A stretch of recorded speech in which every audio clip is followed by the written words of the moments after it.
जय हिंद दोस्तों। आज मैं आप लोगों को बताऊंगा भारत के तटीय और स्थलीय राज्य कितने संख्या में हैं और इनमें कौन कौन से राज्य हैं, वो मैं आज आप लोगों को बताऊंगा। इस मैप को ज़रा गौर से देखिए तो आप समझ पाएंगे कि इसमें जल से जो भी राज्य सटे हुए हैं वो तटीय राज्य हैं, जो कि यहाँ गुजरात से शुरू होता है और इस तरह से ये पूरे नीचे की ओर जाते हुए यहाँ इस तरह से यहाँ पश्चिम बंगाल तक लास्ट करता है। तो ये हमारे तटीय राज्य हो गए और बाकी जो हैं वो स्थलीय राज्य हैं। तो कितने कितने संख्या में हैं वो मैं अभी क्लियर कर देता हूँ, आप बस इस मैप पर ध्यान देंगे।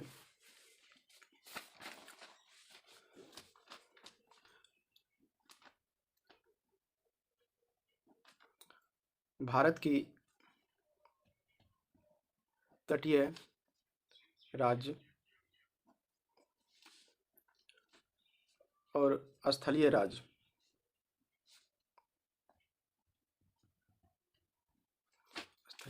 आप जानते हैं कि भारत में कुल राज्य की संख्या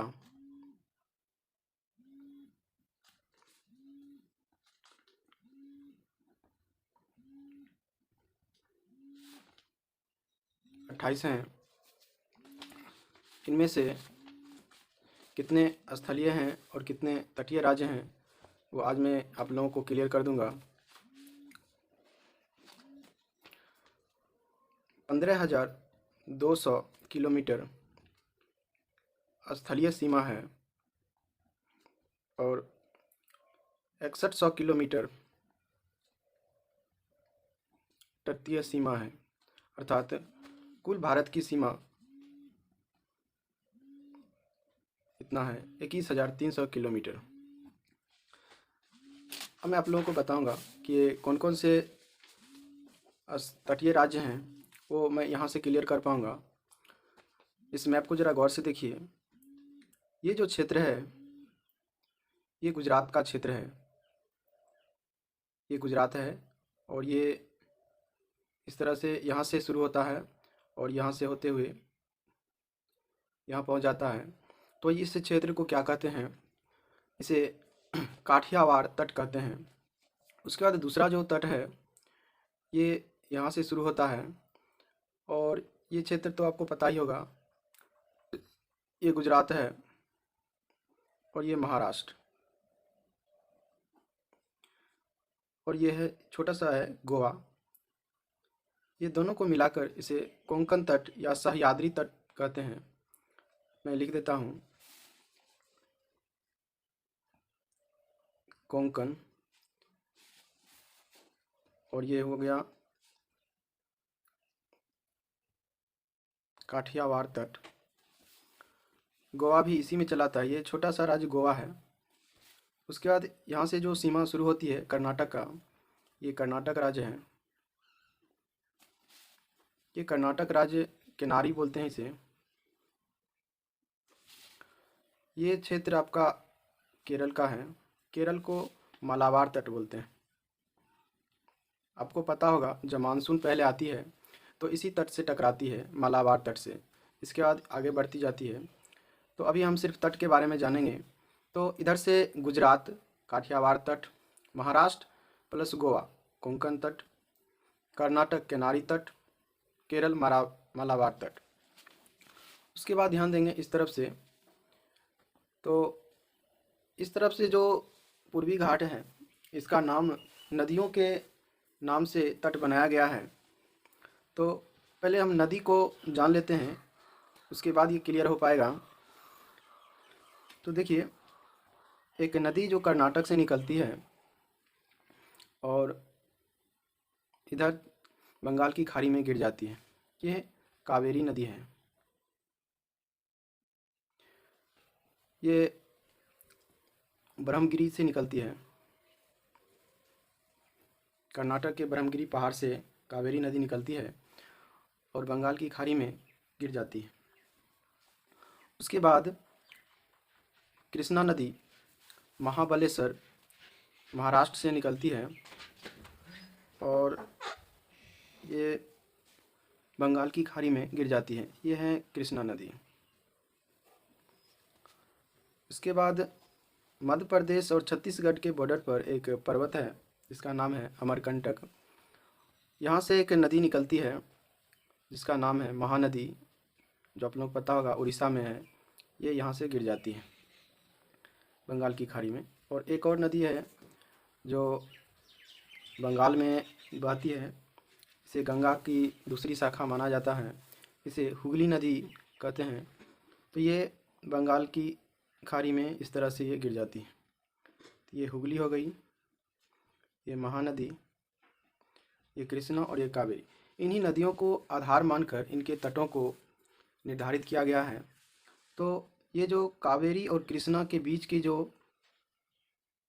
क्षेत्र है, इसे एक समय में इसे चोलोमंडल कहा जाता था,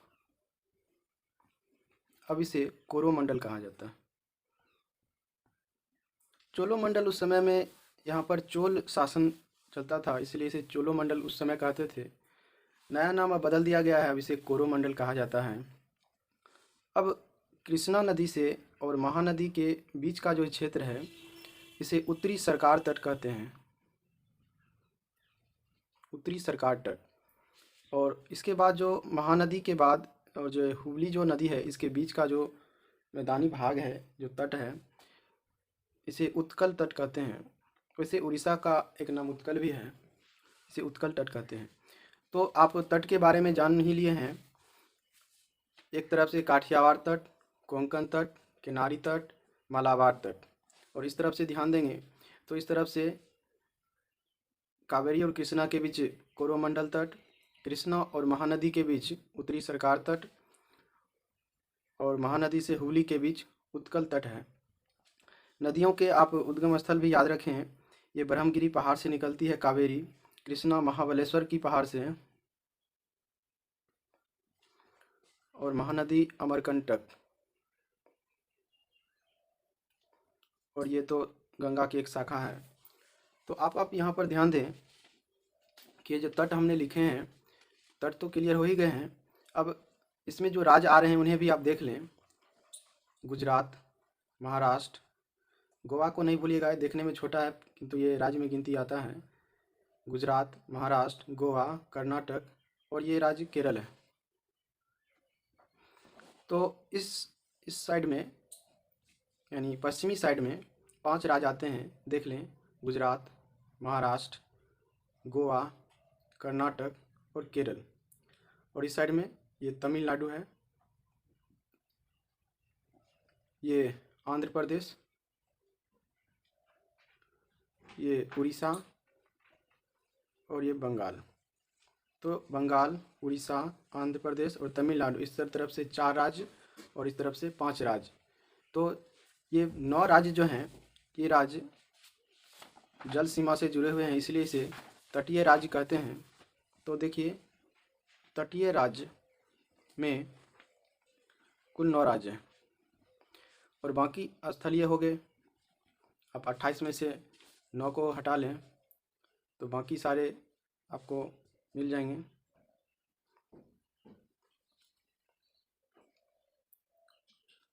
यानी 19 राज्य जो हैं वो स्थल से जुड़े हुए हैं और 9 राज्य जो इसके हैं वो तटीय सीमा से जुड़े हुए हैं। आपको क्वेश्चन कहाँ से पूछेगा, आप इस पर ध्यान दें। तट के बारे में हमने तो ही बता ही दिया है, अक्सर तट के बारे में पूछ लिया जाता है। तो तट तो आपका क्लियर हो ही गया है, जिनमें देखिए कौन कौन से तट हैं। पूर्वी भाग में और पश्चिमी भाग में।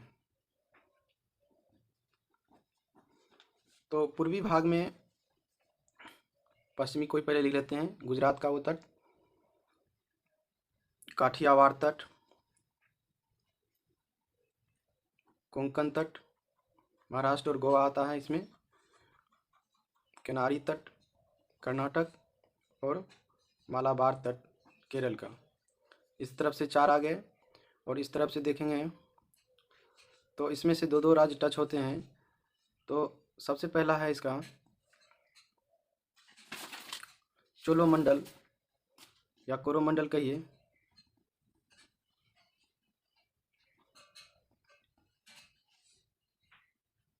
दूसरा है उत्तरी सरकार तट और तीसरा है उत्कल तट। तो आपको तट के बारे में जानकारी मिल गई। अब इससे सवाल कैसे बनते हैं? देखिए, ये जो सबसे छोटा तट किसका है यहाँ पर, और सबसे बड़ा तट किसका है, बस ये सवाल ज़्यादातर पूछता है। तो देखिए, गुजरात का ये जो क्षेत्र है ना, ये काफ़ी बड़ा है। यानी सबसे लंबा तट अगर बात करें तो भारत में सबसे लंबा तट किसका है? गुजरात का है। और सबसे छोटा किसका है? गोवा का। तो ये अक्सर सवाल पूछा जाता है। तो सबसे लंबा तट किसका है? लंबा में गुजरात और छोटा में गोवा। तो आज के लिए इतना ही दोस्तों। जय हिंद, जय भारत।